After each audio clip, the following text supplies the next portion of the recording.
qui est frappant quand on prend du recul, d'un point de vue anthropologique, c'est de voir à quel point ces scènes qui étaient quotidiennes il y a quelques décennies, d'un agnellage, une mise bas, un vélage, ou la mise à mort des volailles, du cochon à la ferme, tout ça a disparu de nos consciences.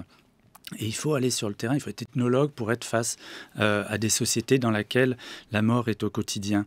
Il y a eu un phénomène de désocialisation de la mort qui correspond à un camouflage, tout simplement parce que la législation a interdit les abattages en ville et désormais même à la ferme, c'est impossible, qui a permis l'industrialisation, la mécanisation et la démultiplication de la violence dans l'élevage industriel. Souvent même les éleveurs ne peuvent pas aller jusque dans l'abattoir, hein. C'est ça. Donc il y a un désir de réappropriation, aussi bien chez beaucoup d'éleveurs, que je rencontre également, et d'ailleurs beaucoup de mes informateurs étaient des éleveurs et des chasseurs, il y a une continuité dans leur pratique, une revendication d'accompagner l'animal de la naissance à la mort et de réassumer ce qui fait les conditions de notre survie, à savoir, y compris jusque dans cet acte qui est dur, qui est l'acte de violence. Pourquoi ? C'est pas par sadisme, c'est pas par goût de l'abattage, c'est pour ne pas avoir à déléguer cet acte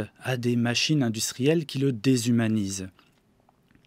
Parce que cette mécanisation-là, vous la racontez, elle est devenue aussi le propre de nos sociétés et elle tend à rendre invisible une pratique qui pourtant existe et est réelle, c'est la mort de l'animal. On y revient. Ouais. Exactement. Depuis en fait le début du 19e siècle, quand les sensibilités s'exacerbent, quand l'intolérance au sang augmente, eh bien une législation s'est mise en place, que j'évoquais à l'instant, qui fait que les abattoirs ont été exclus des villes et sont de plus en plus camouflés. Et ça n'a pas réduit la violence, ça l'a démultipliée.